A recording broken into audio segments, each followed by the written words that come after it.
किती पातळ झाली आहे पोळी आणि पण त्याचबरोबर शेवटपर्यंत असं पुरण पसरलं गेलं आहे. मस्त खरपूस होतात, खरपूस लागतात आणि जिभेवर घातली की या पोळ्या विरघळतात, इतक्या सुंदर होतात.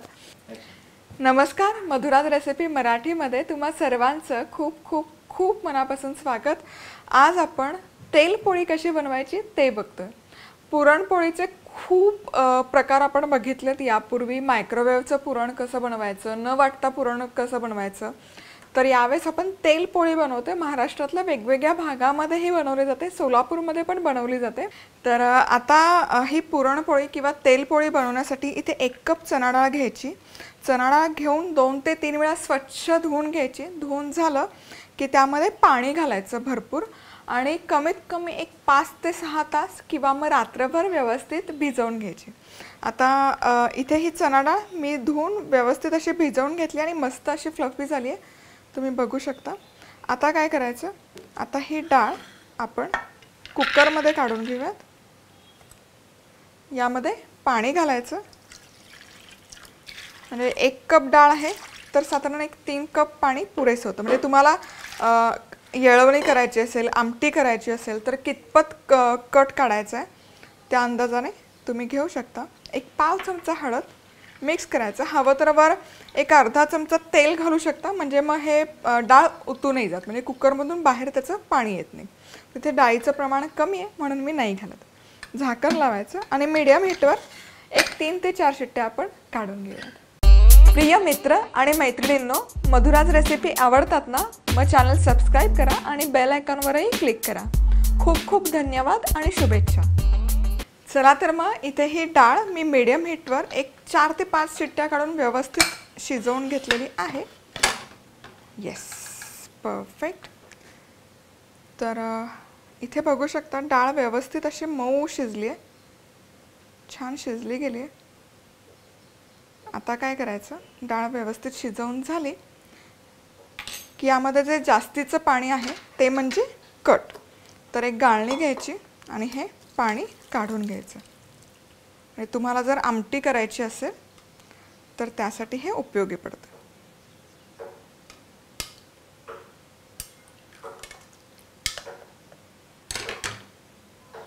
आता ही डाळ यातलं पाणी निथळून झालं की एका भांड्यामध्ये काढायची, एका पॅनमध्ये. आता मी दुसरा पॅन घेते, पण हे असंच कुकरमध्येच केली प्रोसेस, काहीच हरकत नाही. मॅशर घ्यायचा आणि मॅशरने मॅश करून घ्यायची चांगली.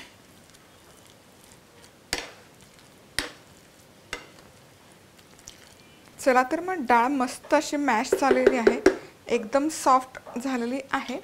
आता 1 कप इथे मी चणा डाळ घेतली होती, तर त्यासाठी 1 कप गूळ घ्यायचा. गूळ शक्यतो किसून किंवा असे छोटे तुकडे करून घ्यायचं. मिक्स करूयात. आता इथे ही जी डाळ आहे आणि गूळ इथे छान मेल्ट झाला आहे, वितळलेला आहे आणि पाणी सुटलं आहे गुळाला.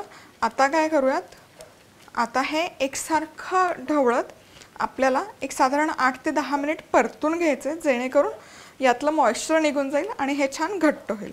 तर एक साधारण 8 ते 10 मिनिट लागतात, खूप वेळ नाही लागत या पद्धतीने पुरण बनवलं तर. सो हे आता मी मिक्स करून घेते आणि एकसारखं ढवळत राहायचं, ते महत्त्वाचं.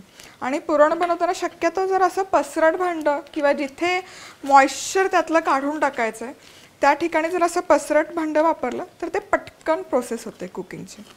चला तर मग इथे एक 8 मिनिट मी ही डाळ शिजवून घेतली आणि तुम्ही बघू शकाल व्यवस्थित अशी घट्ट झाली आहे, घट्टसर गोळा झाला आहे, पण खूप दाट नाही, थोडंसं त्याला सैलपणा आहे, मऊसूद आहे.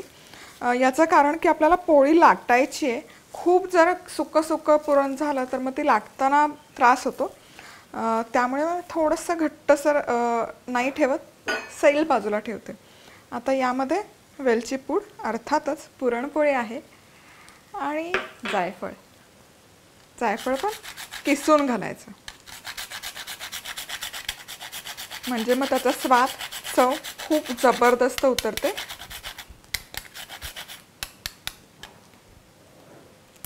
मिक्स करूयात. परफेक्ट. आणि आपलं आता हे पुरण बनवून तयार आहे. आता आपण तेलपोळी बनवण्यासाठी कणिक मळून घेऊयात. तर त्यासाठी इथे 2 कप मैदा घेतला. 1 कप गव्हाचं पीठ, 1 कप मैदा किंवा नुसतं गव्हाचं पीठ वापरलं तरी काही हरकत नाही. मीठ घालायचं आणि पाणी घालून सैलसर कणिक मळून घ्यायची.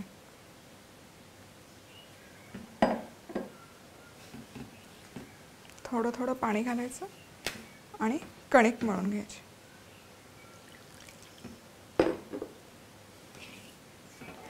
आता इथे साधारणपणे ही कणिक मळून झाली आणि सैल केली. तुम्ही बघू शकाल बऱ्यापैकी सैल झाली. आता हे काय ना, हे पीठ हाताला चिकटतं. तर आता काय करायचं, यामध्ये तेल घालायचं. तेल घालत घालत जोवर हे हाताला चिकटत नाही तोवर हे मळून घ्यायचं. बेसिकली यामध्ये ग्लुटन फॉर्म झालं पाहिजे तितपत आपल्याला हे मळून घ्यायचं. एकदम सैलसर हवं आणि तेल तोवर घालत मळत जायचे जोवर हे हाताला चिकटत नाही, हात किंवा परातीला. आता हे तुम्ही बघू शकाल ही व्यवस्थित अशी कणिक मळून झाली आहे. हाताला चिकटत नाही आहे किंवा परातीलाही चिकटत नाही आहे आणि खूप अशी सैलसर झाली आहे. हे महत्त्वाचं. यामध्ये छान असं ग्लुटन डेव्हलप झालं पाहिजे. आता हा गोळा घ्यायचा आणि एका बाउलमध्ये घेऊन एक ते 2 तास तरी कमीत कमी भिजवून घ्यायचं, मुरवून घ्यायचं. इथे ही कणिक तयार आहे तेलपोळीची. पुरणही आपलं व्यवस्थित बनवून तयार आहे. आता पुरणाचा एक गोळा बनवून घेते मी.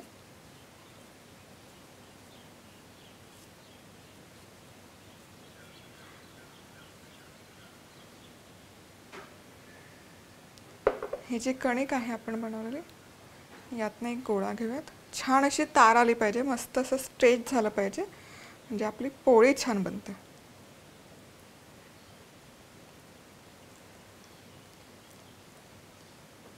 आता हा गोळा घ्यायचा तेलपोळीचा. याच्या थोडंसं असं स्प्रेड करून घ्यायचं. मध्यभागी हे पुरण ठेवायचं आणि याची पारी आहे ती अशी मोडपून घ्यायची.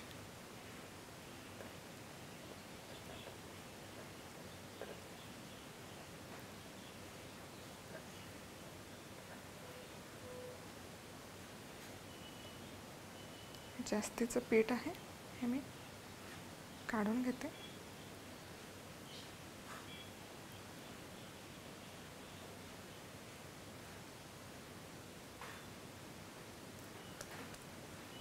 आता तेल लावून घ्यायचं.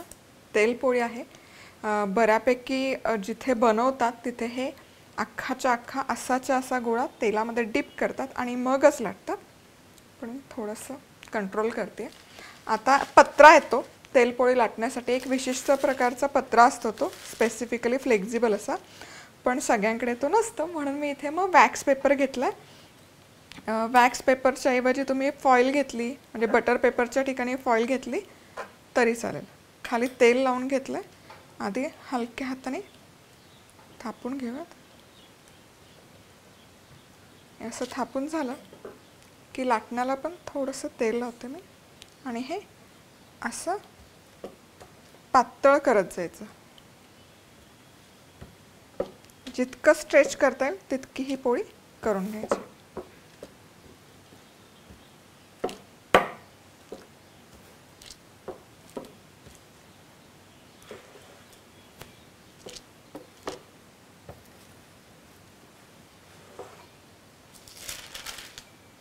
बऱ्यापैकी पातळ झालेली आहे. आता आपण हे भाजायला घेऊयात.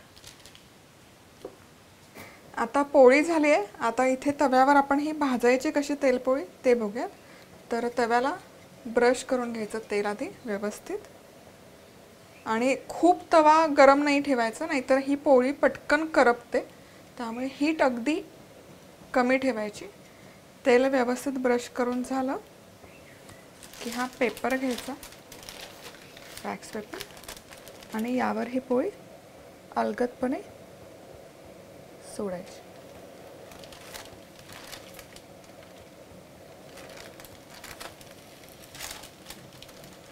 परफेक्ट.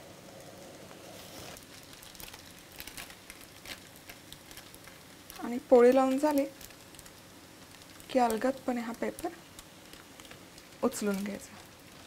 खूप सोपं पडतं पेपर वापरला तर, वॅक्स पेपर. आता ही हलकीशी हीट वाढवते मी. भाजून घेऊयात. व्यवस्थित ड्राय झाली की मग पलटी करूयात. पलटी करायची, गडबड नाही करायची.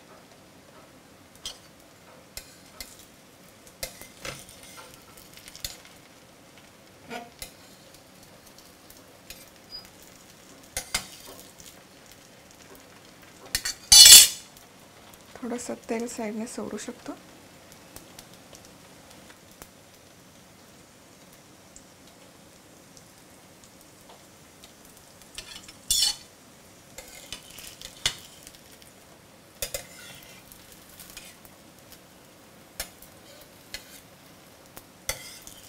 थोडीशी साईडने उचलू शकता जर मध्यभागी फुलत असेल तर, म्हणजे मग मध्ये पण ती व्यवस्थित भाजली जाईल.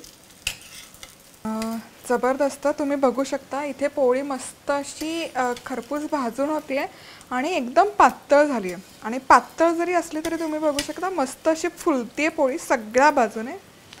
आणि हवं तर तव्याच्या साईडने थोडंसं तेल सोडू शकता. आता थोडंसं तेल आपल्याला पोळीच्या वरच्या बाजूनही थोडं ब्रश करून घ्यायचं. का तेल पोळी म्हणतात हे तुम्हाला आता ही रेसिपी बघितल्यावर लक्षात आलं असेल. भरपूर तेलाचा वापर होतो पण खूप छान खरपूस लागतात या पोळ्या. आता हे पलटी करूयात. मस्त. तुम्ही बघू शकाल किती मस्त असा खरपूस रंग आला. दुसऱ्या बाजूनेही छान अशी मस्त खरपूस भाजून घ्यायची. चला तर मग दोन्ही बाजूने छान अशी भाजून झाली की पुन्हा पलटी करूयात. फोल्ड करायची. मस्त. आणि आपली ही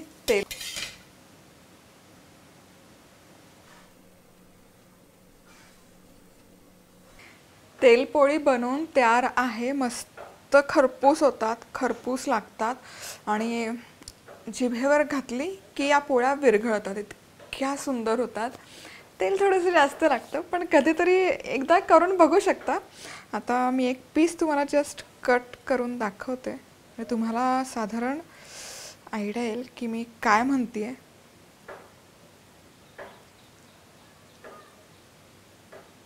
जबरदस्त आहे बघा. तुम्ही बघू शकाल किती पातळ झाली आहे पोळी आणि पण त्याचबरोबर शेवटपर्यंत असं पुरण पसरलं गेलं आहे. हे बघा, कड कुठेही राहिली नाही आहे. कडेकडेपर्यंत हे पुरण मस्त स्प्रेड झालं आहे, पांगलं गेलं आहे आणि पापुद्रा जबरदस्त आला आहे. तोंडात घातली की मस्त विरघळते ही पोळी. नक्की बनवून बघा. सबस्क्राईब केलं नसेल तर जरूर सबस्क्राईब करा आणि त्याचबरोबर बेल आयकॉनवर क्लिक करायला विसरू नका.